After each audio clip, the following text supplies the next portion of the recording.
Сәлеметсіздер ме, 5 сынып оқушылары. Бұл сабақта біз сіздермен English plus 5, workbook, unit 6, object pronouns, present simple spelling rules and revision атты сабақтағы жаттығулардың жасалу жолымен және жауаптарымен таныс боламыз. Page 43, 43-ші бет. Сабақты бастамас бұрын басқа да пайдалы сабақтарды жіберіп алмау үшін осы каналға тіркеліп, егер сабақ пайдалы болса, видеоға лайк басып, достарыңызбен бөлісіп отырыңыздар. Now let's begin our lesson. Сабағымызды бастаймыз. Және бүгінгі сабақта біз есімдіктердің жасалу жолымен және де present simple жасалу жолын еске түсіру бойынша жаттығулар орындаймыз. Exercise 1. Complete the sentences with the correct words in brackets. Төмендегі берілген сөйлемдерді жақшадағы есімдіктердің ішінен сөйлемнің мағынасына сәйкес дұрыс есімдік таңдап сөйлем толықтыруымыз қажет. For example, hello, сәлем. I'm the drama club with you. Мен сенімен бірге драма үйірмесіндемін дейді. The first, my dad has got a new book. Менің әкемде жаңа кітап бар. He is very interested in it. Yes. Ол оған қатты қызығады. The second, my grandfather is very nice. Менің атам өте жақсы. I often visit him. Мен оған жиі барамын. The third, Petra and Dinara, I've got some sweets for you. Петра және Динара, менің сендерге арналған конфеттері, тәттілерім бар. The fourth, we ask questions, but sometimes the teacher doesn't listen to us. Біз сұрақ қоямыз, бірақ кейде мұғалім бізді тыңдамайды. The fifth, Едіге and Жомарт are in class and Адия is with them. Едіге мен Жомарт екеуі сыныпта, және Адия олармен бірге.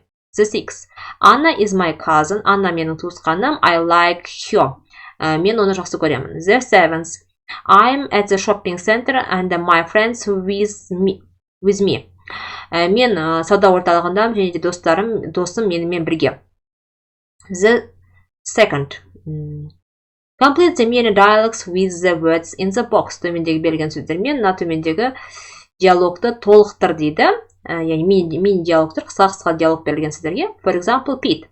Who's this big present for? Мына үлкен сыйлық кім үшін?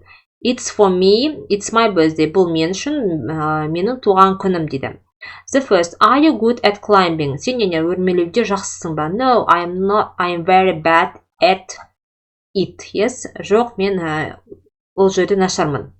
The second, Sarah. Is Mrs. Petal nice? Mrs. Petal жақсы ма? Yes, she's our favorite teacher. Yeah, ол біздің сүйікті мұғаліміміз. She often speaks to me немесе us десеңіздер де дұрыс болады. Маған немесе бізбен бірге сабақтан кейін сөйлеседі. The third.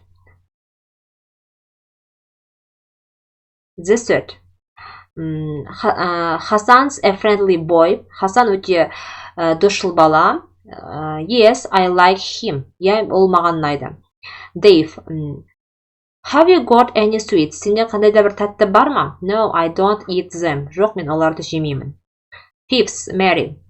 Who's that woman? Ана әйел кім? Eric.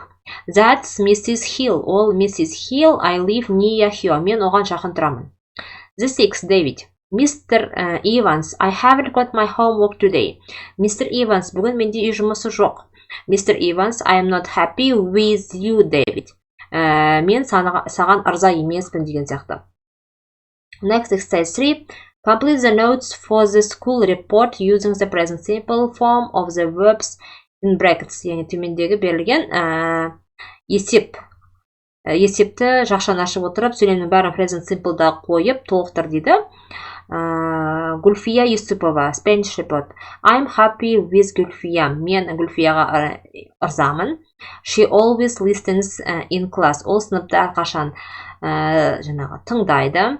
She studies at home every night. Ол күніге түнде үйде оқиды. The second, all the teachers like her good attitude. Барлық мұғалімдерге оның ынтасы ұнайды. The third, she usually carries a Spanish dictionary in her bag. Ол кейде сумкасында испан тілінің сөздігін тасып жүреді, яғни бар болады. The fourth, she uses the dictionary in class. Ол сыныпта, сабақта сөздік қолданады. She finishes her school work. Ол мектеп жұмысын аяқтайды. She doesn't play with her friends in class. Сыныптағы достарымен бірге ойнамайды. She copies the verbs from the book. Тақтадағы етістіктерді көшіреді. I don't think she has any problem in Spanish. Яғни мен оның испан тілімен ол қызда қандай да бір проблема, мәселе бар деп ойламаймын дейді. Next, exercise 4. Look at the picture and write about Gabit using the present simple form of the verbs in the box. Төменге суретке қарай отырып, Габит туралы не жазу керек? Есеп жазу керек. For example, he studies French. Ол француз тілін оқиды. He often uses a dictionary. Ол жиі сөздік қолданады. He always finishes a homework. Үй жұмысын әрқашан аяқтайды. He sometimes listens to hip-hop music. Ол кейде хип-хоп музыкасын тыңдайды. He goes to chess club. Ол шахмат үйірмесіне барады. He watches TV. Теледидар көреді. He eats grapes. Ол жүзім жейді деген сияқты сөйлемдер құрастыруға болады. Осымен біз 43-ші беттегі жаттығулардың жасалу жолымен жауаптармен таныс болдық. Келесі сабақта кездескенше, goodbye.